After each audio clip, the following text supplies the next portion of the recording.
Paz do Senhor, amada Igreja. Evangelho de Mateus, capítulo 5. Mateus, capítulo 5, verso 3.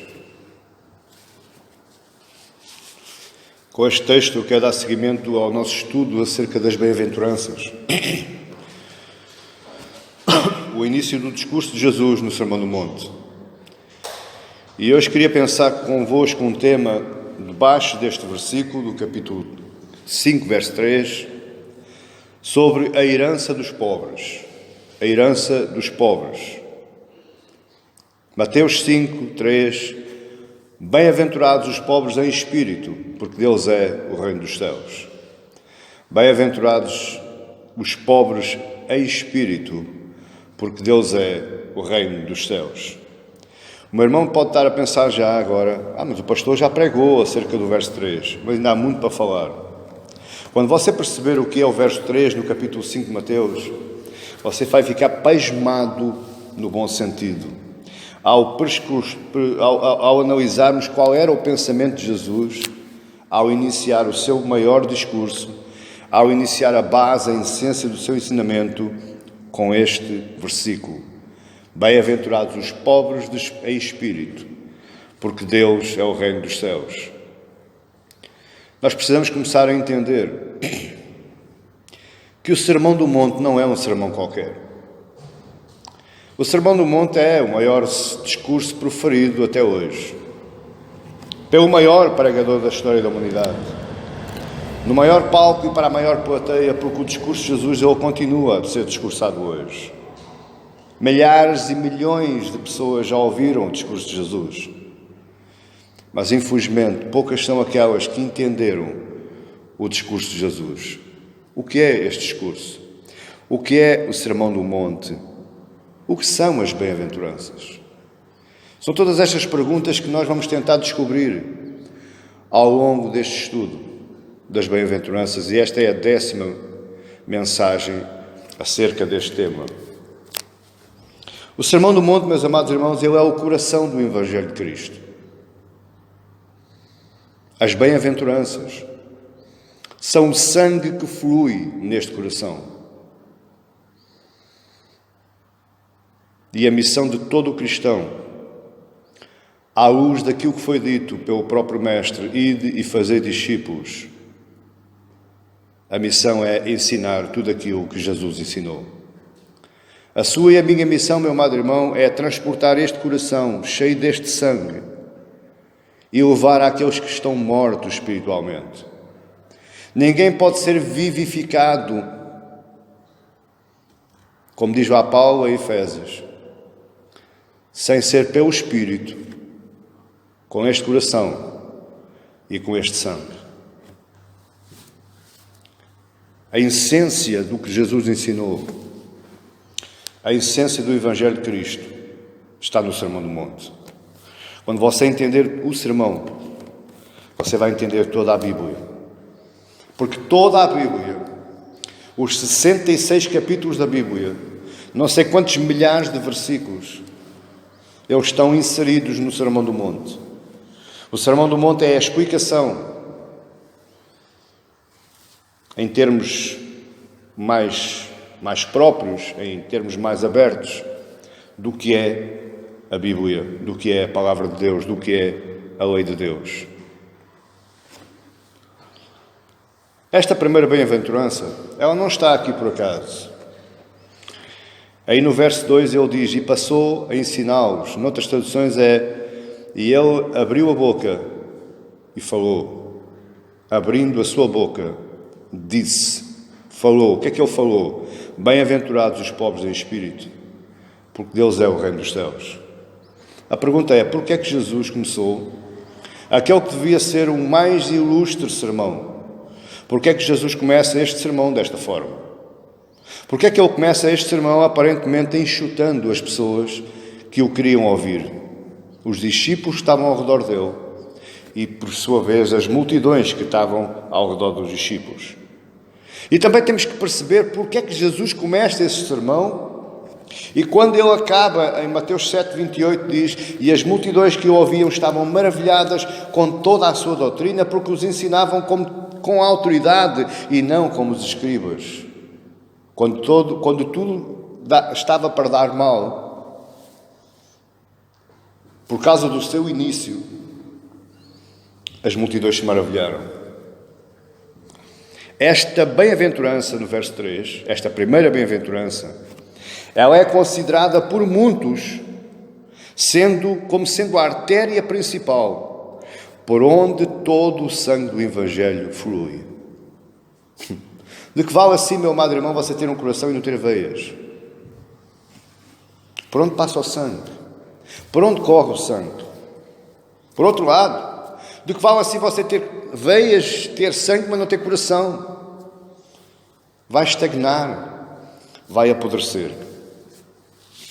Na mensagem anterior, que nós vimos, falou de pobre, falámos do pobre em espírito. E nós compreendemos que o pobre em espírito que Jesus fala não é o pobre que tem falta de sustento material. O pobre em espírito que Jesus fala é o petócos, é o miserável, é o mendigo. Mas como nós aprendemos, o povo grego, quando se referia a este tipo de pobre, petócos, ele nunca falava o adjetivo sozinho, ele transportava um verbo. E o verbo era petissem, ou seja, o mendigo que se arrasta para mendigar. Não é só que mendiga, porque mendigos ele pode estar à porta sentado e tem ali um chapeuzinho ou uma cestinha e está mendigando. O mendigo ele pode ter uma folha, um cartão com alguns dizeres e ele está mendigando, mas este mendigo aqui, ele se arrasta para mendigar. É aquele que se arrasta, este pobre em espírito, é aquele que se arrasta aos pés de Jesus para mendigar a graça, a sua graça, para à espera que as migalhas da graça de Deus possam cair da beira da mesa. Este é o pobre em espírito que Jesus fala. O pobre espírito que Jesus fala é o que se torna independente do mundo. Ele se desliga do mundo, ele se esvazia do mundo. Ele corta o cordão umbilical que ele tem com o mundo e com esta vida e vai optar por uma vida dependente apenas de Deus. E daí nós compreendemos porque é que Paulo falava assim, lá em Filipenses. Em tudo dai graças. E em tudo sou grato a Deus, porque eu sei estar na fartura e na pobreza. Sei estar na saúde e na doença. Muitas vezes nós pensamos, olhamos para um Paulo que estava doido, estava louco, porque ele estava preso lá nas prisões da masmorra e ele estava já ficando um pouco confuso as ideias. Mas não havia confusão nenhuma na cabeça de Paulo. O que havia era a certeza de quem ele era em Cristo e o que é que ele queria ser em Cristo. Ele quis se desligar do mundo, cortar os laços, cortar as pontes que ele tinha com o mundo e optar por uma vida totalmente dependente de Deus. A pergunta é, pastor, até aí eu já compreendi, mas o que é ser pobre em espírito? Como você sabe, nos hospitais utiliza-se um método para mais facilmente encontrar as causas dos sintomas ou das doenças. Chama-se o método de diagnóstico. E isso vem lá, 200, 300 anos atrás. E o que é o método, o que é que consiste o método do diagnóstico? É nós irmos descartando aquilo que não é. Ou seja, eu vou diagnosticando, é isto? Não, isto não é porque não acontece isto, portanto vai de parte. E vou sempre colocando parte. Então a melhor maneira para nós entendermos a Bíblia, sobre o que é a Bíblia, é vermos o que é que ela não é. Se para nós entendermos o que é ser pobre em espírito, primeiro vamos ter que entender o que não é ser pobre em espírito. Porque muita gente anda equivocada, meus amados irmãos. Muita gente anda enganada. Muita gente anda abraçada em causas solidárias, pensando que está fazendo uma grande obra. Na realidade está. Mas isso não contribui em nada para a sua salvação, e isso não contribui em nada para ele ser aceito no reino de Deus. Muitos são aqueles que se condoem com as pessoas que estão precisadas, e elas dão esmolas, elas dão ajudas, elas angariam comidas, roupas, para poder suprir de alguma forma as necessidades desses. Eu não estou a dizer que isso está mal. O que eu estou a dizer é que isso não traz salvação e isso não contribui para que eu seja aceito no reino de Deus. E daí o engano das pessoas. O que não é.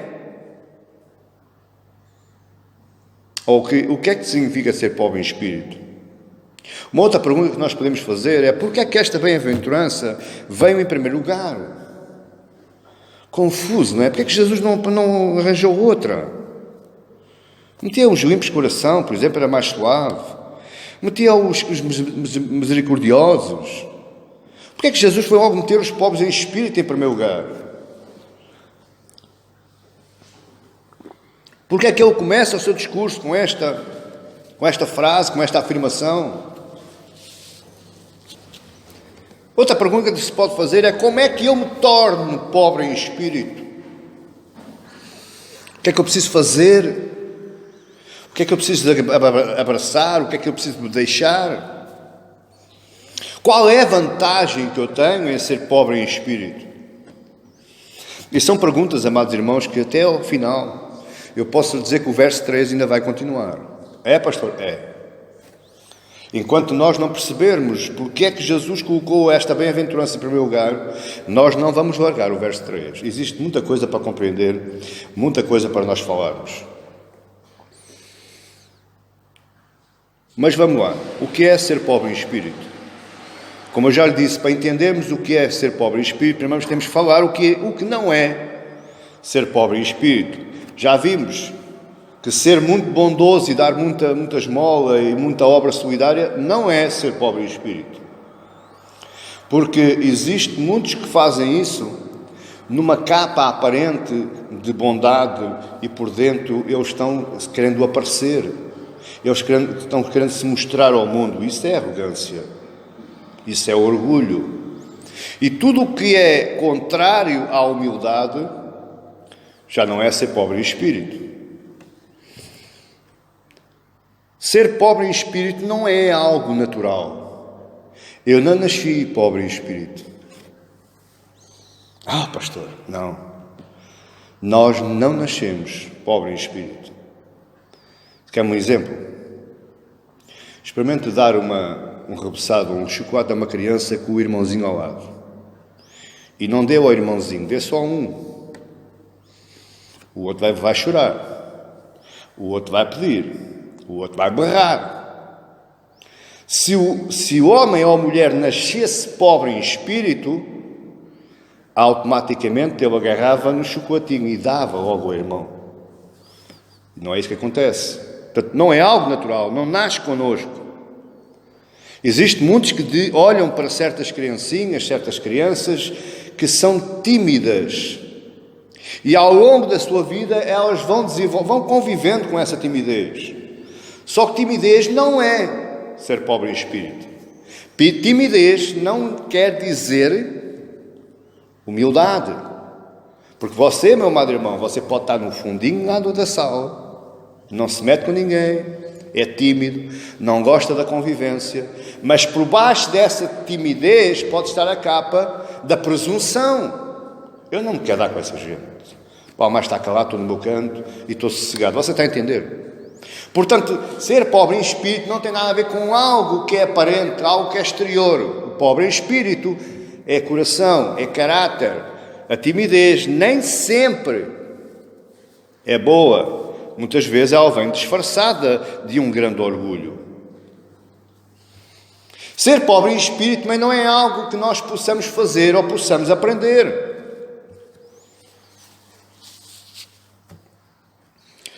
Eu já ouvi falar, por exemplo, aqueles pastores que transformam a sua voz e fazem uma voz melodiosa, meiga, parece mel a sair daqueles lábios. E nós dizemos: que pastor tão amoroso. Não é nada. Isso é fabricado. Isso são atitudes inventadas. Isso não é ser pobre em espírito. Falar de uma forma a transmitir alguma humildade, isso não é ser pobre em espírito. Agir de forma a tentar passar alguma espécie de humildade ou de piedade, também não é ser pobre em espírito. Aquele irmãozinho que entra e confala, que beija, que abraça, e é só amor, é só amor, é só amor, isso não é ser pobre em espírito. Já dizia, se não me engano foi Calvino, que ele diz que quando eu falo que eu sou humilde, já estou sendo orgulhoso. Portanto, quando eu mostro ou quando tento passar para os outros algum tipo de piedade, eu já estou sendo orgulhoso. Porque a piedade é algo que vem de dentro e naturalmente sai. Não é forçado, não é trabalhado, nem ando à procura de situações para ser piedoso. Eu posso ser piedoso de várias formas, de várias maneiras. Eu até posso ser piedoso quando eu repreendo, quando corrijo um irmão, em amor. Isso é transmitir piedade, porque eu estou preocupado com a alma dele. E lá em 1 João, se você for lá ver nos últimos capítulos, nos últimos versículos, você vai ver que ele vai falar nisso. Portanto, piedade forçada, tentar passar alguma piedade, também não é ser pobre em espírito. Ser pobre em espírito também não é autoflagelação. Aquelas pessoas que vivem sacrifícios próprios, muito jejum, muitas noites sem dormir. Eu tenho que sacrificar o meu corpo, que é para ser bom, para ser humilde, para ser pobre em espírito, não é. E veja o caso dos monges. Os monges refugiaram-se, as várias ordens de monges refugiaram-se em mosteiros. Para quê? Para se distanciarem do mundo, porque eles diziam, o mundo é pecado, então nós vamos nos distanciar do mundo, nós vamos nos fechar. Mas escute, o pecado não é o mundo, é o coração dos homens. E quando se fecham num quarto, o coração vai. Portanto, o pecado vai morar com ele. Portanto, autoflagelação, sacrifícios pessoais, algum tipo de sacrifício que não tenha um objetivo de glorificar a Deus, isso não é ser pobre em espírito. Isso não é humildade. Outro conceito errado que se fala muito aí é que quanto mais sábio, mais difícil é ser pobre em espírito. Portanto, aquele que não sabe muito, aquele que é humilde no saber, é mais pobre em espírito. Não é nada. Não é nada, é mentira. A ausência de erudição ou a ausência de conhecimento não é sinónimo de ser pobre em espírito. Você pode ser analfabeto, não saber ler nem escrever e ter conhecimento. Eu conheci muitos. Eu conheci alguém que decorava aquilo que ouvia da Bíblia e depois falava. E meu irmão, quando essa pessoa falava. Estava falado. E ela não sabia ler nem escrever. Mas a palavra ficou lá dentro e ela conseguia falar. Portanto, a ausência de conhecimento ou a ausência de erudição, eu estou farto de dizer que você não precisa ser doutor catedrático para ser um bom cristão. Você não precisa ser doutor catedrático para pregar a palavra. A palavra, para ser pregada, não está definhada, não está confinada a só quem tem cursos. A palavra está preparada para ser falada por quem tem o Espírito Santo de Deus, que é diferente. Porque existem muitos concursos, existem muitos mestres e muitos doutores da palavra que quando abrem a boca só sai mosca. Mosca autêntica. Porque não há Espírito. E Espírito, palavra sem Espírito não é palavra, assim como a palavra sem Espírito também não é palavra. Amém? Portanto, a ausência de conhecimento não é ser pobre em Espírito, até porque a sabedoria, olha o que eu lhe vou dizer, a sabedoria pode e traz pobreza espiritual. Pastor, agora ouvi uma coisa que eu gostei. Agora gostei que você disse. Até eu vou repetir. A sabedoria traz pobreza espiritual. Então, olha um segredo já. Se você quer ser pobre em espírito, começa a aprender. Começa a buscar sabedoria. Olha o que é que diz o livro de Provérbios. Salomão, o homem mais sábio do mundo. Só a única falta de sabedoria foi ter arranjado 1000 sogras. Isso é outra conversa. Mas a primeira oração que ele faz a Deus, ou uma das primeiras públicas que nós temos conhecimento, ele chega-se a Deus e diz: Senhor, dá-me conhecimento e sabedoria para julgar este povo. O que é que ele estava demonstrando a Deus? Dependência. O que ele estava demonstrando a Deus é, ele estava dizendo ao Senhor: olha, eu sou o rei Salomão, sabes? Eu sou filho do rei Davi, eu estudei nas melhores universidades, eu tenho a maior riqueza, posso ter todos os professores ao meu lado, mas eu preciso da tua sabedoria, eu preciso do teu conhecimento, porque sem ela eu não vou ser ninguém. Esse homem era pobre em espírito. E ele vai dizer, Provérbios 1, verso 7, o temor do Senhor é o princípio do saber, mas os loucos desprezam a sabedoria e o ensino. Quem são os loucos? São aqueles que pensam que sabem muito, porque Deus transformou a sabedoria do mundo em loucura. E a loucura de Deus, a loucura dos homens, perante Deus é sabedoria para Deus.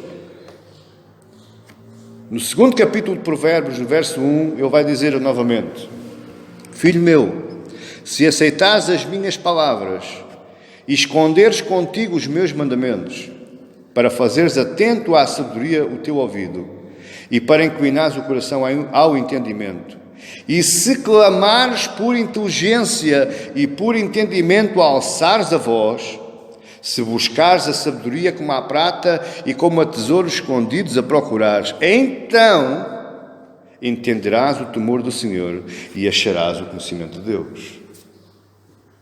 Então meta de parte. Pobres em espírito, para ser pobre em espírito, você precisa de ter conhecimento. Mas ele continua ainda, no verso 6.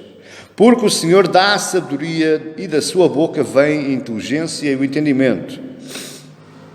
Ele reserva a verdadeira sabedoria para os retos. É escudo para os que caminham na sinceridade. Guarda as veredas do juízo e conserva o caminho dos santos. Então entenderás justiça, juízo, equidade, todas as boas veredas, porquanto a sabedoria entrará no teu coração e o conhecimento será agradável à tua alma. Meu irmão, aprenda. Vá para junto de Deus e suplique sabedoria, suplique entendimento. Porque quanto mais palavra você tiver no seu coração, mais Espírito de Deus você tem no seu coração. Porque a palavra é Cristo. A palavra é Cristo. Então o que é ser pobre em espírito? É viver dependente de Deus. Totalmente dependente de Deus.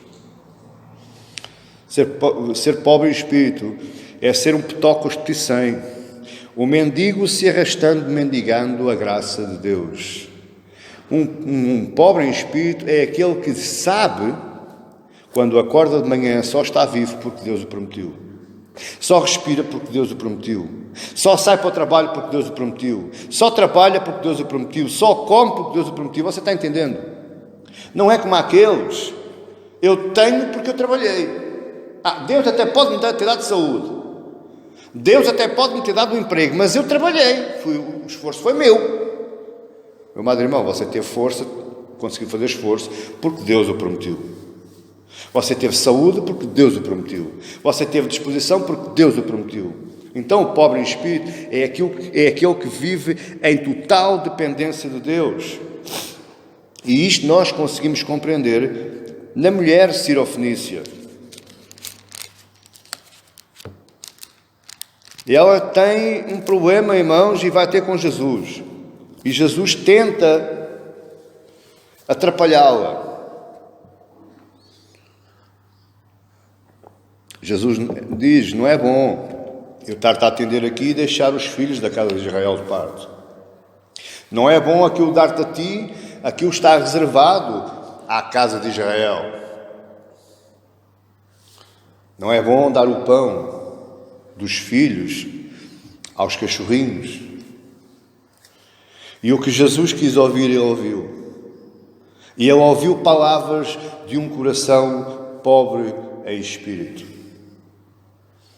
Lá, em terras gentílicas, fora de Israel. Ele chegou lá e ouviu aquilo que ele queria ouvir. Senhor, mas até os cachorrinhos comem das migalhas que caem da mesa do seu Senhor.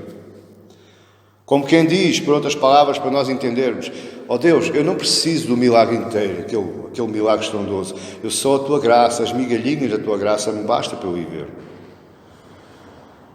Isto é ser pobre em espírito. É estar ansioso, mendigando apenas pelas migalhas da graça de Deus. Ainda existe outra parábola que ilustra bem aquilo que Jesus está falando e aquilo que Jesus nos pede para podermos alcançar o reino. Lucas 18, se você quiser abrir, abra comigo. Você vai descobrir algo maravilhoso. Lucas capítulo 18.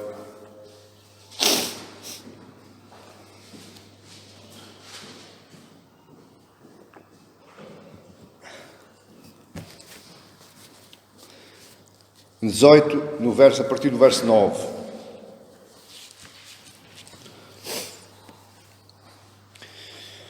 E veja como é que a narrativa de Lucas começa, no verso 9. Propôs também esta parábola a alguns que, olha agora, confiavam em si mesmos, porque se consideravam justos e desprezavam os outros. Olhe para mim, antes de começar a parábola. Sabe quem é que eram estes homens? É aqueles que abraçam as campanhas de solidariedade. Eu sou melhor que tu porque eu faço e tu não fazes. Eu dou mais esmola do que tu, portanto eu tenho mais direito. Eu estou há mais tempo na igreja, portanto o meu lugar já não pode ser lá atrás, tem que ser mais para a frente. Eu tenho um cargo na igreja, e o que é que tu tens? Portanto eu tenho mais direito ao reino. Era para estes que pensam assim, que Jesus estava falando esta parábola. Verso 10. 2 homens subiram ao templo. Veja, são 2 homens que subiram ao templo, 2 religiosos. Eles subiram os 2 ao templo, não ficou um lá dentro e outro cá fora, não. Os 2 homens pertenciam à igreja. 2 homens subiram ao templo com o propósito de orar. Eles também sabiam orar, vê? Eles sabiam orar. Um fariseu e outro publicano. O fariseu, posto em pé, olha agora, orava de si para si mesmo. Sabe o que é orar de si para si mesmo? É falar alto para os outros ouvirem. Para mostrar aos outros que eu sei orar. Eu oro assim porque a minha voz chega mais rápido a Deus. De si para si mesmo, desta forma. Ó Deus, graças te dou, porque não sou como os demais homens, eu sou melhor que os outros, eu sou especial. Eu não sou como os demais homens, roubadores, injustos e adúlteros. E não é só como os demais homens que estão lá fora no mundo, eu também não sou como este está aí, publicano. Eu jejuo 2 vezes por semana. Eu sou muito ligadinho a ti. E dou o dízimo de tudo quanto ganho. Esta era a posição do fariseu. E esta, meu amado irmão, é a posição de muitos fariseus cristãos evangélicos hoje. Andam mostrando à sociedade, à comunidade, que eles são muito perto de Deus, eles estão muito próximos de Deus, porque eles fazem muito mais coisas que os outros, e oram muito mais e fazem muito melhor que os outros. Só que Jesus está dizendo que isso não é ser pobre em espírito. Isso é vaidade, isso é orgulho, isso é prepotência, isso é arrogância. Isso não nasce do coração, ele não nasce das entranhas. Quando Jesus se removia no espírito, é como se os intestinos se revolvessem. Essas posições desses fariseus evangélicos cristãos do século XXI, estas posições não nascem das entranhas. Elas nascem só dos lábios, é só da aparência. Por isso é que Jesus vai falar lá no Mateus 23, vocês são sepulcros caiados por fora, muito bonitos por fora, por dentro é só podridão, é só miséria. Vocês lavam os copos por fora, mas por dentro continua sujo. Vocês louvam com os lábios, mas o vosso coração está longe. Esse é chamado os fariseus cristãos evangélicos do século XXI. Na sequência, verso 13. O publicano, estando em pé, longe, veja que o homem estava longe, possivelmente ele ficou logo à portinha da sinagoga, à portinha da igreja, lá na última cadeira do banco de trás. Não ousava ainda levantar os olhos ao céu, mas batia no peito, dizendo: olhe bem, ó Deus, sê propício a mim, pecador. Senhor, sê propício a mim, pecador. O que é que o homem estava dizendo? Senhor, lança graça, lança misericórdia neste coração miserável, pecador, com os olhos no chão, batendo no peito. Bater no peito tem muito significado. Hoje não. Hoje não tem significado nenhum. Mas há uns anos tinha. E nesta época tinha ainda muito mais. O bater no peito queria dizer sinal de submissão, de humildade. Você está entendendo isto? Verso 14. Digo-vos, Jesus a falar, digo-vos que este quem? O fariseu, não é? Que dava o dízimo, orava muito, jejuava. Era o fariseu? Não, o publicano. Digo-vos que o publicano desceu justificado para a sua casa, e não o outro. Porque todo aquele que se exalta será humilhado, mas o que se humilha, e aqui humilha, não é humilhar na sua presença, é humilhar na presença de Deus. Esse será exaltado. Esse é o pobre em espírito. Aquele que se humilha na presença de Deus. Aquele que diz: Senhor, o lugar mais alto que eu quero estar, o cargo mais alto que eu quero ter, a posição mais elevada que eu aspiro é aos teus pés, Senhor. Esse é o humilde espírito. Esse é o pobre em espírito.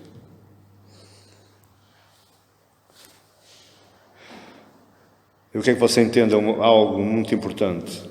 A pobreza em espírito, ela só vai começar quando os meus olhos pousarem em Deus e não nos homens, nem naquilo que a vida me pode oferecer, nem naquilo que eu, pelas minhas capacidades, posso fazer. É só quando os meus olhos pousam em Deus. Porquê que é isso? Porquê que é quando os meus olhos pousam em Deus? Porque Paulo vai responder a isto em Romanos 3:23. Porque todos pecaram e carecem da glória de Deus. Então eu, para ser pobre em espírito, meu amado irmão, tenho que ser com a glória de Deus. Eu, para ser pobre em espírito, eu tenho que ter um companheiro que me ajude. E esse é o Espírito Santo de Deus. Esse é que me vai lavar, esse é que me vai purificar, esse é que me vai regenerar o coração e vai fazer como Ezequiel 36 ou 37, não me lembro. Vai-me retirar o coração de pedra e colocar-me um coração de carne. Dócil. Você consegue moldar a pedra? Não consegue, a pedra não se molda. A pedra só se parte. Mas o coração de carne molda-se. Você aperta, ele molda-se à sua mão. Você está a entender o significado? Um coração moldável. O homem tem um coração... O pobre em espírito, ele tem um coração moldável. Deus consegue moldar. Não é um coração endurecido, não é um coração rígido, não é um coração de pedra. Pobre em espírito é aquele que sabe e reconhece que está muito longe de Deus. E que só pela sua graça pode chegar a Ele. O pobre em espírito é aquele que diz: Senhor, por que é que tu me amastes? O que é que tu viste em mim? O que é que te apaixonou em mim nesta carcaça velha, miserável, podre, mal cheirosa, ainda por cima com estes adjetivos todos, ainda sou teu inimigo? Como é que tu me vieste amar a mim? Como? Esse é o pobre em espírito. Só pela sua graça se pode chegar a Ele. Pobre em espírito é aquele que reconhece a sua fraqueza perante o Deus Todo-Poderoso. Mais uma vez eu vou para Paulo, porque ele diz: porque quando estou fraco, aí é que eu estou forte. Que loucura! Está fraco, está fraco. Onde é que ele vai buscar força na sua fraqueza? Na pobreza em espírito. Porque quem nos fortalece... Você lembra-se do salmo que lemos ainda há bocado? Quem nos fortalece é Deus. E eu, para Deus me fortalecer, eu tenho que me despir. Eu tenho que me esvaziar. Para que Deus possa encher dele, eu tenho que me esvaziar de mim. Então eu fico fraco em mim, mas forte nele e por ele. Este é o pobre em espírito. Este é o pobre em espírito. Este é o pobre que Jesus começou falando. Mas a pergunta ainda continua no ar. Por que razão esta primeira bem-aventurança? Ou por que razão esta bem-aventurança? Bem-aventurados, felizes, muito felizes, macários, são os petocos. Porque Deus é o Reino dos Céus. Porquê é que Jesus meteu aqui em primeiro lugar esta bem-aventurança? Porquê é que a sequência é esta? Isto só nos começa a fazer sentido se nós entendermos o que falamos. Se você sabe o que é um pobre em espírito, se você já tem a definição do que é ser pobre em espírito, então já começa a entender porque a razão da sequência do Sermão do Monte, por aí fora, ela começa com bem-aventurados os pobres em espírito, porque Deus é o Reino dos Céus. Só entendendo o que está para trás, o que nós já falamos, é que você vai entender. E você vai entender o quê? Que o viver do pobre em espírito é o fundamento de toda a vida cristã. Por outras palavras, para você entender, se você não quer viver pobre em espírito, você nunca vai ser cristão. Se você não quer viver pobre em espírito, meu amado irmão, eu vou ser duro, mas eu vou falar na mesma. Se você não quer viver pobre em espírito, você não está salvo. E você não tem direito ao Reino dos Céus. Pastor, falou duro. Não fui eu, foi Jesus. Ele diz: bem-aventurados os pobres em espírito, porque deles é o Reino dos Céus. Jesus não está entregando o Reino dos Céus a qualquer um. Ele está entregando o Reino dos Céus aos pobres em espírito. E não aos arrogantes, e não aos orgulhosos, e não aos sabeções, e não aos pastores altivos. Não. Ele está entregando o Reino dos Céus aos pobres em espírito. Portanto, se você não vive fundamentado nesta doutrina, neste ensinamento, você nunca vai ver o Reino dos Céus, você não é cristão e você não é salvo.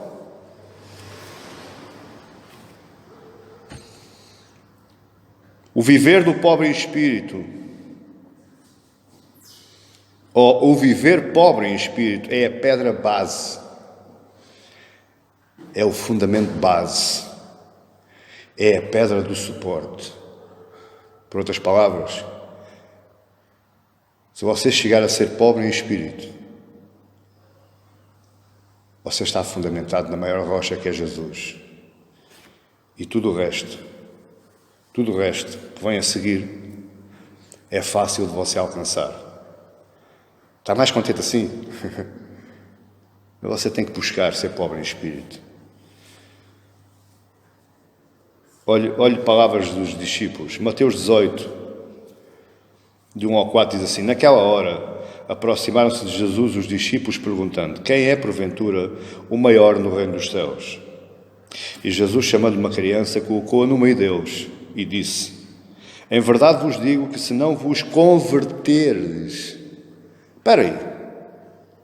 Há aqui qualquer coisa está mal. Jesus trocou tudo.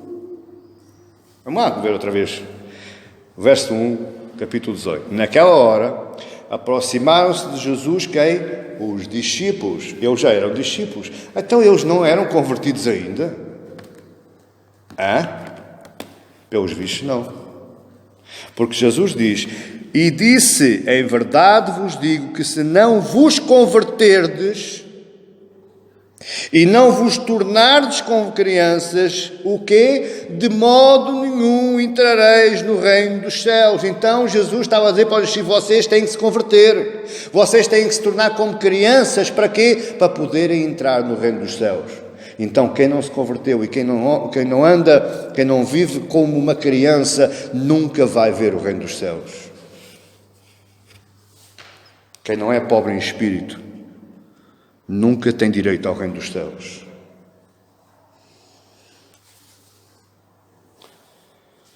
Na sequência, verso 4: portanto, aquele que se humilhar como esta criança, esse é o maior do reino dos céus.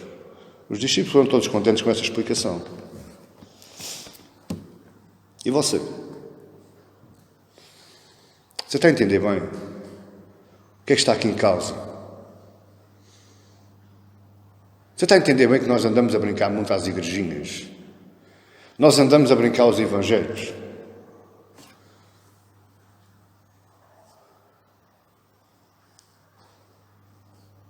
Você está a entender bem o perigo que está aqui? Acho que foi a semana passada, ou outra semana, lá em Lisboa, o Estádio da Luz encheu com 60.000 pessoas. Não me vai ouvir dizer que são irmãos, porque não são, infelizmente. 60.000 pessoas da igreja, também não é a igreja, é da seita, das Testemunhas de Jeová. E foram batizadas milhares de pessoas. Agora eu pergunto: foram batizadas em nome de quem? Em nome de quem? De Deus, de Jeová, só pode. Mas o batismo, Jesus diz: batizai em nome do Pai, do Filho e do Espírito Santo. O batismo sem Jesus presente, ele não vale. Ora, eles não acreditam em Jesus, eles dizem que Jesus não é filho de Deus, Jesus é um profeta. As pessoas andam a brincar. Meu amado irmão, as pessoas andam a brincar. Eu estou aqui cansado de dizer, eu estou gravando, não há problema nenhum. Podem emendar as mensagens que vocês quiserem, amorosamente. Se eu puder responder, respondo. Se eu não puder responder, não respondo. Eu estou aqui cansado de dizer que existe muito cristão de 20, 30, 40 anos de igreja que vai chegar ao céu e vai dizer: mas não era isto que eu estava à espera. Vai chegar ao céu? Não, vai chegar à presença do juiz. Não é ao céu. Até porque o nosso destino não é o céu. Não, pastor, não. O nosso destino é a terra. Mas é a nova terra e o novo céu. Nós só vamos ao céu para comer o cordeiro. E depois vimos para ocupar a terra, novamente a nova terra, o novo céu, exatamente à semelhança do Jardim do Éden, da criação. Nós vamos retornar novamente ao princípio. Nós vamos retornar a Gênesis. Entende? Mas existe muito crente que vai chegar ao céu, ao trono, à frente do juiz. Não foi isto que me ensinaram.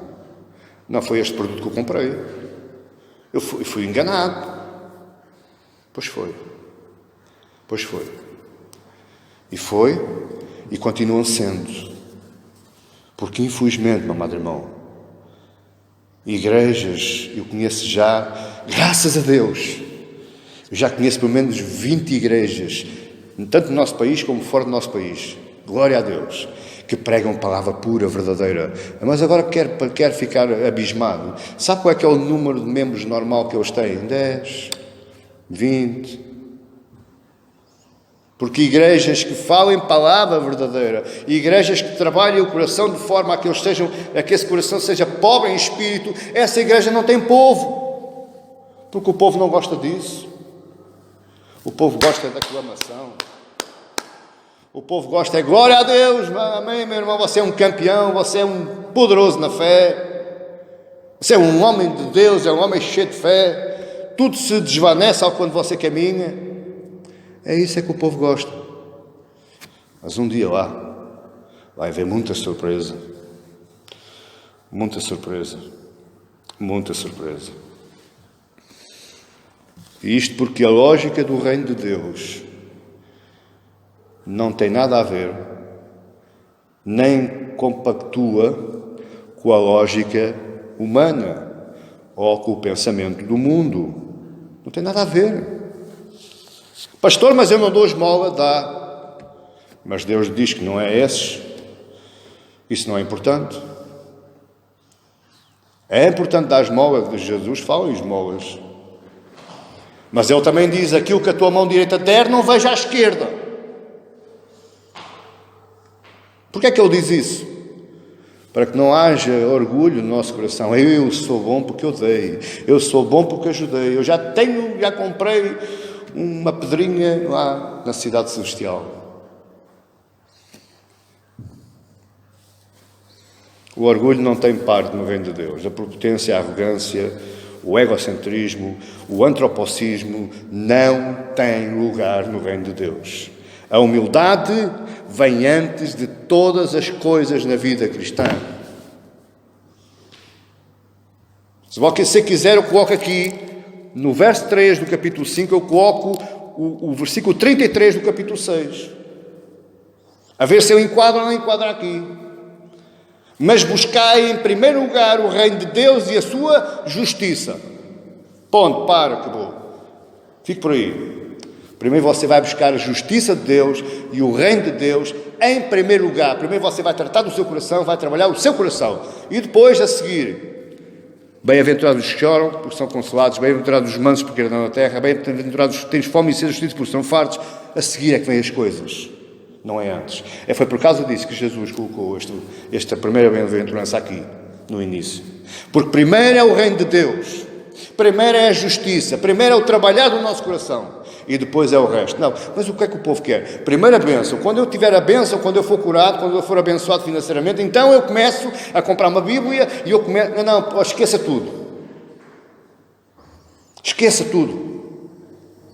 Pare tudo. E ajoelhe-se aos pés de Cristo. E diga, Senhor, se é propício a mim, porque eu sou um pecador, eu sou um reles miserável homem. Eu só mereço a morte, o fogo, de enxofre, essas coisas todas. Mas eu quero a tua graça. Eu quero ser salvo pela tua graça. Eu quero ser salvo pelo teu sangue. O sangue que vai me cobrir a minha vida de justiça.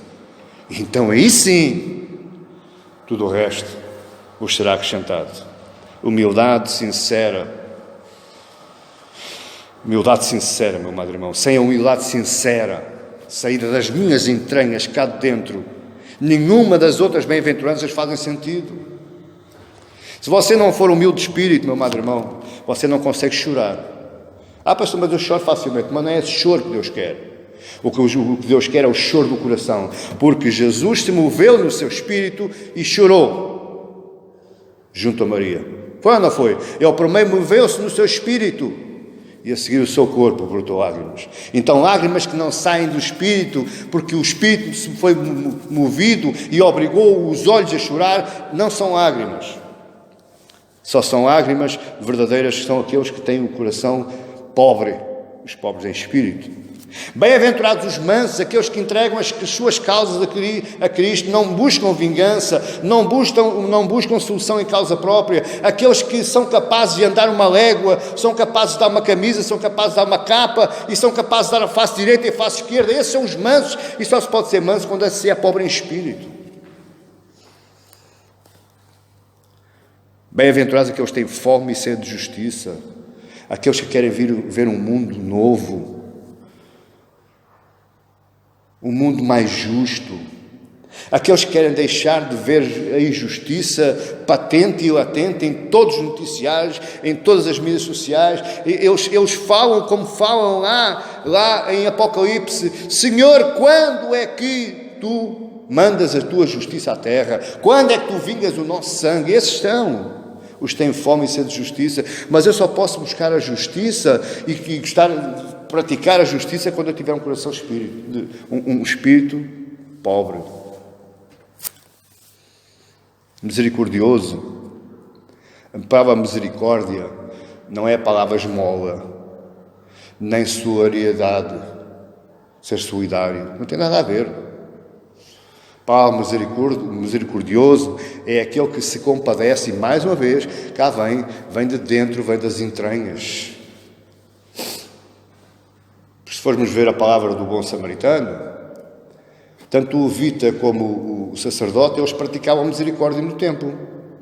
Sim ou não? Claro, para se mostrar. Mas quando foram para o caminho, que não estava ninguém a ver, passaram ao lado e foram. Agora, quem foi o mais misericordioso? Foi o samaritano, que até era mal visto pelos judeus.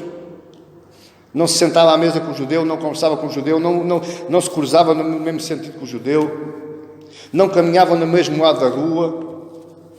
E ele vem lá da Samaria, subindo para Jerusalém, vê o homem, desce, trata do homem, e ninguém soube dele, nem sequer sabia o nome.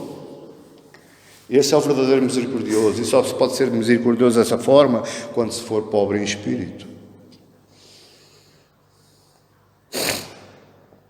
Bem-aventurados os limpos de coração, bem-aventurados os pacificadores. Mas eu promovo a paz.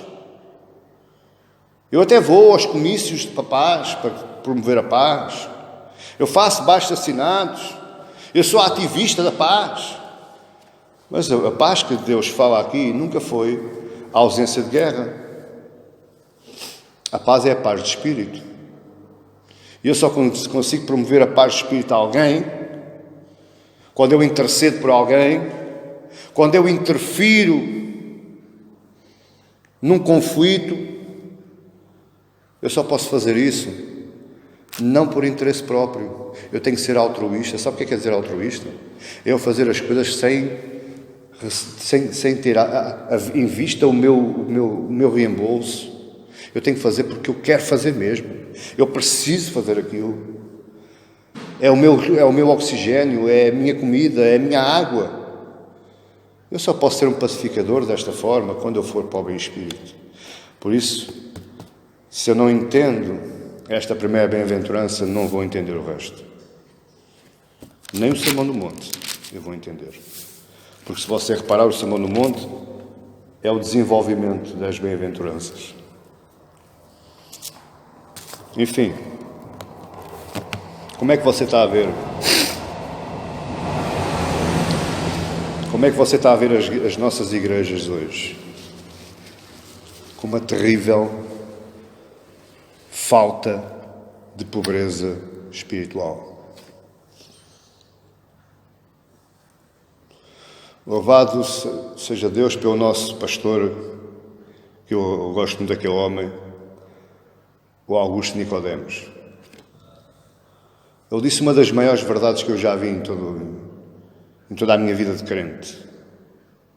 Sucesso para Deus não está em números. Sucesso para Deus está no coração. Portanto, igrejas catedrais, 10 mil pessoas, 6 mil pessoas, não é isso.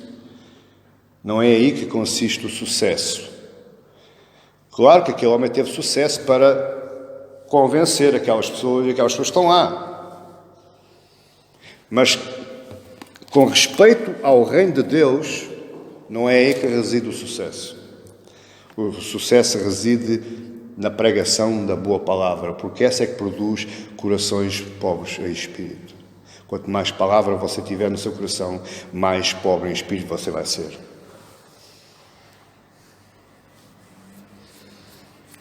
A falta de pobreza espiritual tem arruinado muitas igrejas. E, consequentemente, ela tem desgastado o Evangelho. Meu amado irmão, eu há 32 anos atrás, se me dissesse que eu ia ver hoje igrejas cristãs hoje desta forma, eu dizia, não é possível. Eu vivi, graças a Deus, ainda, e eu quem vivesse mais para trás, quando o local do culto era um local sagrado. O tempo de culto era um tempo sagrado. O tempo da palavra era um tempo sagrado. Ninguém se mexia. Se houvesse moscas dentro do salão, as moscas ouviam-se, as moscas e a pregação do pastor. Ninguém se levantava para ir à casa de banho. Ninguém se levantava para ir beber água. Ninguém se levantava para ir ver o telefone. Porque era o tempo da palavra. Hoje faz tudo. Os nossos cultos estão uma desgraça, estão uma miséria. Eu bem luto, mas luto sozinho. Porque não... Se nós voltarmos outra vez para o tempo sagrado, para o tempo do temor a Deus, o povo vai embora, não gosta. O povo não gosta.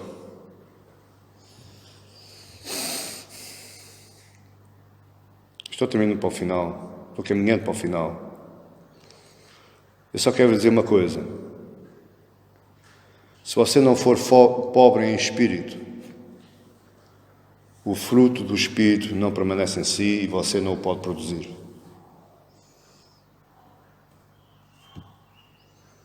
Onde houver exaltação do ego humano, não pode haver o Espírito de Cristo. E não havendo o Espírito de Cristo, não pode haver os frutos do Espírito.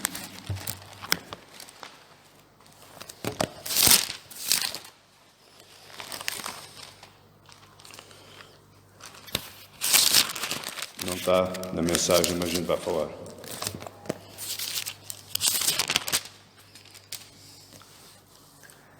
Gálatas 5:22 diz: mas o fruto do Espírito é amor, alegria, paz, longanimidade, benignidade, bondade, fidelidade, mansidão e domínio próprio. Isto parece familiar? Hã? Isto é familiar aos seus ouvidos. Se você ler as bem-aventuranças, é o fruto do Espírito. Portanto, se você não tiver um coração pobre em espírito, se no seu coração não houver Espírito de Cristo, as bem-aventuranças não lhe dizem respeito.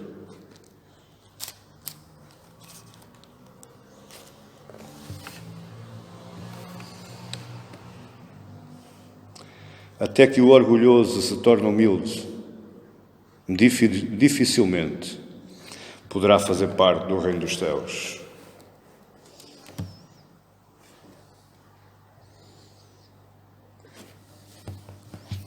Primeiro de Pedro 5. Deixa que eu abro. É só passagens que eu me estou a lembrar. Só para não ser só Paulo.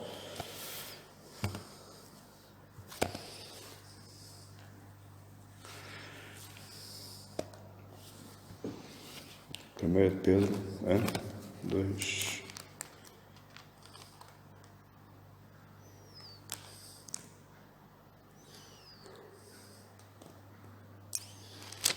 Primeiro de Pedro 2.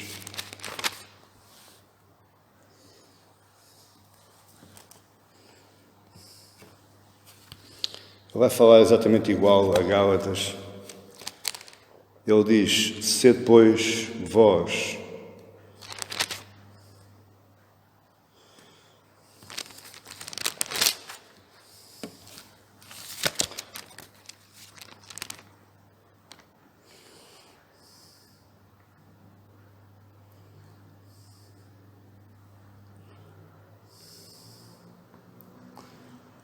Bom, não interessa, você depois vai em casa, procura a passagem que diz: sede, pois, vós todos amorosos, zelosos,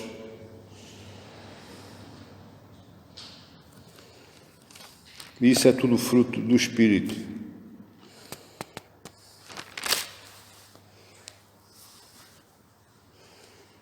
Hospitaleiros, por aí fora, ele vai falar nisso tudo.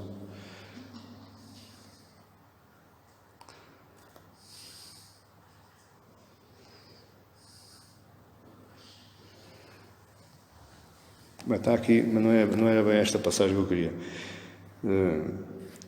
4:7 diz: ora, ao fim de todas as coisas está próximo, sede, portanto, criteriosos, sóbrios, a bem das vossas orações, acima de tudo, porém, tende amor intenso uns com os outros, porque o amor cobre multidão de pecados. Sede mutuamente hospitaleiros, sem murmuração, servi aos outros, cada um conforme o dom que recebeu, com bons dispenseiros da multiforme graça de Deus. Se alguém fala, fala de acordo com os oráculos de Deus. Se alguém serve, faça-o na força que Deus supre. Não era bem esta passagem, mas ela vai se enquadrar tanto a Gálatas 5:22 como a Mateus 5, do 3 ao 12. São estes bem-aventuranças, são frutos do Espírito, é fruto do Espírito. São características, são virtudes cultivadas no nosso coração. Entendeu melhor agora? Se o humilde não se converte, ou seja, se o orgulhoso não se converte, e se o orgulhoso não se torna como criança, dificilmente a primeira bênção ele vai alcançar, porque Deus é o Reino dos Céus. Dificilmente. E também não poderá produzir frutos do Reino dos Céus. O que são os frutos do Reino dos Céus? Consolo, herdar a terra, fartos, sede fartos, alcançarem misericórdia, ver a Deus, ser chamado filho de Deus e ser cidadão do Reino dos Céus. Estes são os frutos do Reino dos Céus. Estas são as bênçãos prometidas. Mas se eu não converto o meu coração, se eu não o torno pobre, eu não vou alcançar isto. Pobreza em espírito, para findar esta primeira parte. Pobreza em espírito é o reconhecimento que, a menos que Deus seja propício a mim, eu jamais serei feliz.